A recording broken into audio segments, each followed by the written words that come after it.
I and my colleagues, Art Aaron and Lucy Brown and others, have put 37 people who are madly in love into a functional MRI brain scanner. 17 who are happily in love, 15 who had just been dumped, and we're just starting our third experiment, studying people who report that they're still in love after 10 to 25 years of marriage. So this is the short story of that research. In the jungles of Guatemala, in Tikal, stands a temple. It was built by the grandest Sun King of the grandest city-state, of the grandest civilization of the Americas, the Mayas. His name was Casacanchawi. He stood over 6 feet tall. He lived into his 80s, and he was buried beneath this monument in 720 AD. And Mayan inscriptions proclaim that he was deeply in love with his wife, so he built a temple in her honor facing his. And every spring and autumn, exactly at the equinox, the sun rises behind his temple and perfectly bathes her temple with his shadow. And as the sun sets behind her temple in the afternoon, it perfectly bathes his temple with her shadow. After 1,300 years, these two lovers still touch and kiss from their tomb. Around the world, people love.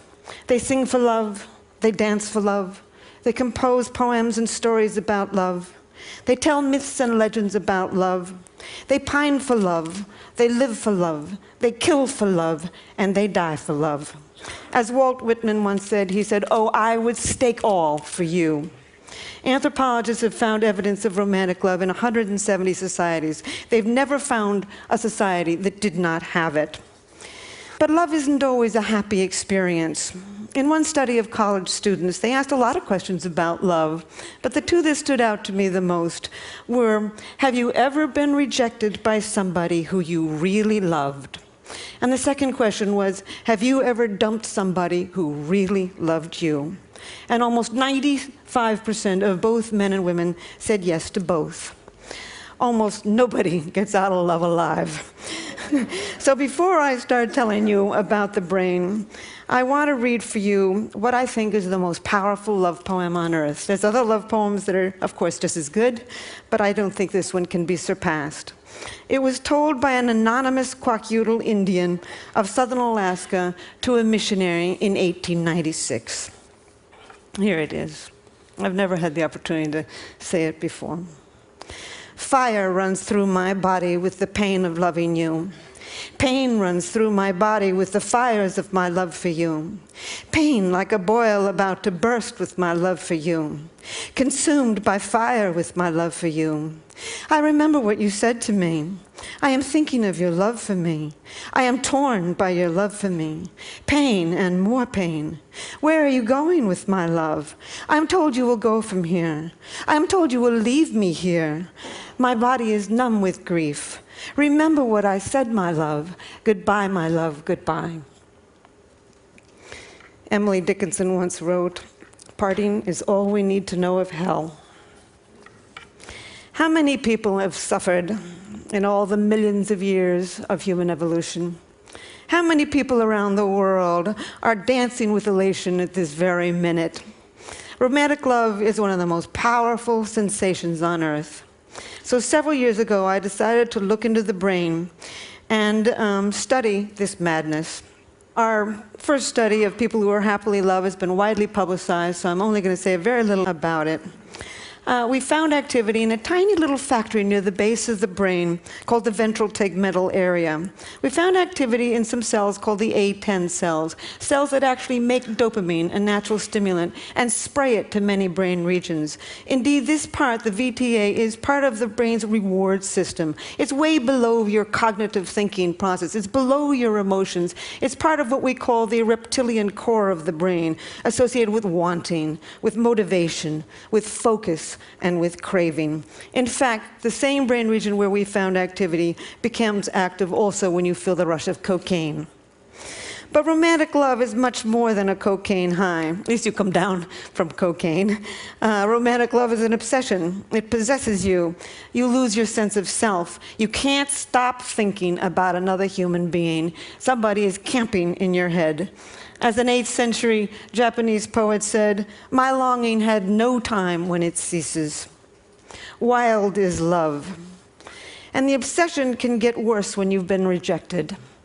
So right now, Lucy Brown and I, the neuroscientist on our project, are looking at the data of the people who we put into the machine after they had just been dumped. It was very difficult, actually, putting these people in the machine because they were in such bad shape.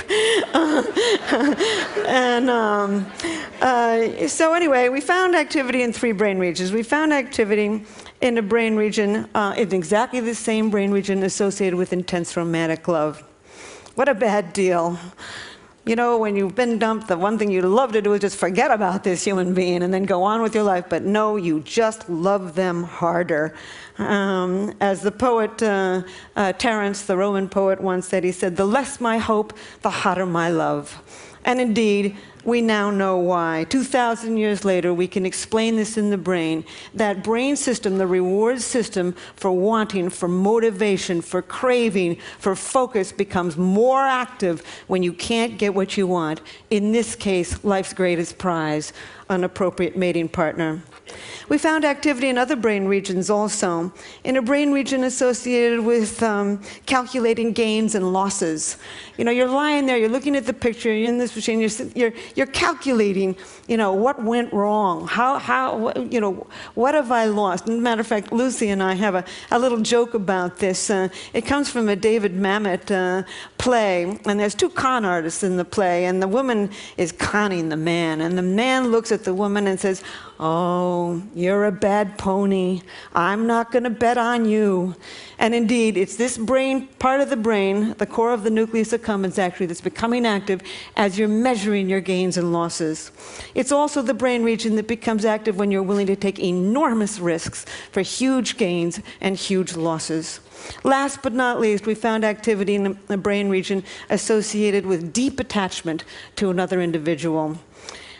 No wonder people suffer around the world, and we have so many crimes of passion. When you've been rejected in love, not only are you engulfed with feelings of romantic love, but you're feeling deep attachment to this individual. Moreover, this brain circuit for reward is working, and you're feeling intense energy, intense focus, intense motivation, and the willingness to risk it all to win life's greatest prize. So what have I learned from this experiment that I would like to tell the world? Foremost, I've come to think that romantic love is a drive, a basic mating drive. Not the sex drive. The sex drive gets you out there looking for a whole range of partners. Romantic love enables you to focus your mating energy on just one at a time, conserve your mating energy, and start the mating process with a single individual. I think of all of the poetry that I've read about romantic love, what sums it up best is something that is said by Plato over 2,000 years ago. He said, "The God of love lives in the state of need." It is a need. It is an urge. It is a homeostatic imbalance. Like hunger and thirst, it's almost impossible to stamp out. I've also come to believe that romantic love is an addiction, a perfectly wonderful addiction when it's going well, and a perfectly horrible addiction when it's going poorly. And indeed, it has all of the characteristics of an addiction. You focus on the person, you obsessively think about them, you crave them, you distort reality, your willingness to take enormous risks to win this person. And it's got the 3 main characteristics of addiction: tolerance, you need to see it more and more and more, withdrawals, and last but not relapse. I've got a girlfriend who's just getting over a terrible love affair. It's been about 8 months. She's beginning to feel better. And she was driving along in her car the other day, and suddenly she heard a song on the car radio that reminded her of this man. And she, not only did the instant craving come back, but she had to pull over the road, from the side of the road, and cry. So one thing I would like the medical community and the legal community and even the college community to see if they can understand that indeed romantic love is one of the most addictive substances on earth. I would also like to tell the world that animals love. There's not an animal on this planet that'll copulate with anything that comes along. Too old, too young, too scruffy, too stupid, and they won't do it. Unless you're stuck in a laboratory cage, and if you spend your entire life in a little box, you're not going to be as picky about who you have sex with. But I've looked in 100 species, and everywhere in the wild, animals have favorites. As a matter of fact, ethologists know this. There's over eight words for what they call animal favoritism, selective proceptivity, mate choice, female choice, sexual choice. And indeed, there are now 3 academic articles in which they've looked at this attraction, which may only last for a second, but it's a definite attraction, and this either the same brain region, this reward system, or the chemicals of that reward system are involved. In fact, I think animal attraction can be instant. You can see an elephant instantly go for another elephant, and I think that this is really the origins of what you and I call love at first sight.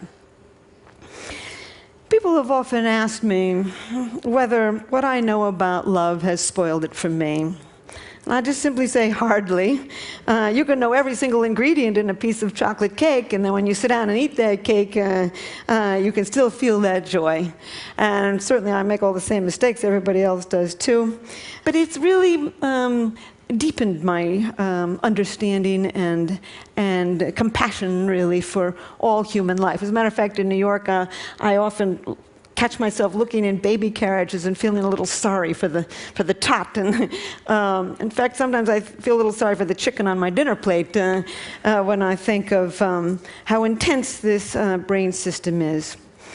Our newest experiment is been hatched by my colleague Art Aaron, putting people who are reporting that they are still in love in a long-term relationship into the functional MRI. We've put 5 people in so far, and indeed we found exactly the same thing. They're not lying. They basically, the brain areas associated with intense romantic love still become active 25 years later. There are still many questions to be answered and asked about romantic love. The question that I'm working on right this minute, and I'm only going to say it for a second and then end, is why do you fall in love with one person rather than another? The reason I never would have even thought to think of this, but Match.com, the internet dating site, came to me 3 years ago and asked me that question. And I said, I don't know. I know what happens in the brain when you do become in love, but I don't know why you fall in love with one person rather than another.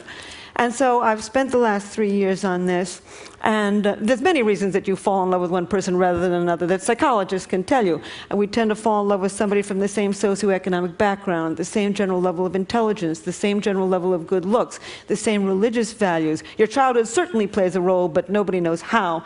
And that's about it. That's all they know. No, they've never found the way 2 personalities fit together to make a good relationship. So it began to occur to me that maybe your biology pulls you towards some people rather than another. And I have concocted a questionnaire to see to what degree you express dopamine, serotonin, estrogen, and testosterone. I think we've evolved 4 very broad personality types associated with the ratios of these 4 chemicals in the brain. And on this dating site that I've created called chemistry.com, I ask you first a series of questions to see to what degree you express these chemicals, and I'm watching who chooses who to love. And 3.7 million people have taken the questionnaire in America. About 600,000 people have taken it in 33 other countries. I'm putting the data together now, and at some point, there will always be magic to love, but I think I will come closer to understanding why it is you can walk into a room and everybody is from your background, your same general level of intelligence, your same general level of good looks, and you don't feel pulled towards all of them. I think there's biology to that. I think we're going to end up in the next few years to understand all kinds of brain mechanisms that pull us to one person rather than another. So I will close with this. Oh, these are my older people. Faulkner once said, "The past is not dead. It's not even the past." Indeed, we carry a lot of luggage from our yesteryear in the human brain. And so there's one thing that makes me pursue my understanding of human nature. And this reminds me of it. These are two women. Women tend to get intimacy differently than men do. Women get intimacy from face-to-face talking. We swivel towards each other, we do what we call the anchoring gaze, and we talk. This is intimacy to women. I think it comes from millions of years of holding that baby in front of your face, cajoling it, reprimanding it, educating it with words. Men tend to get intimacy from side-by-side doing. As soon as one guy looks up, the other guy will look away. I think it comes from millions of years of standing behind that bush, sitting behind the bush, looking straight ahead, trying to hit that buffalo in the head with a rock. I think for millions of years, men faced their enemies. They sat side by side with friends. So my final statement is, love is in us. It's deeply embedded in the brain. Our challenge is to understand each other. Thank you.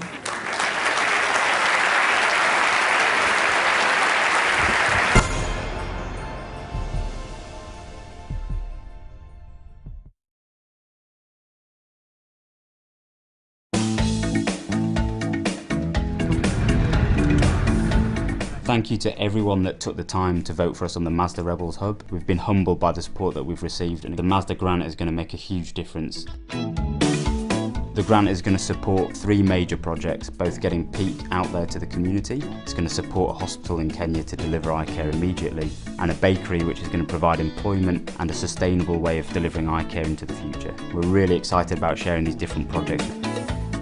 There are many challenges ahead, but come back here and we'll share the stories with you as they happen.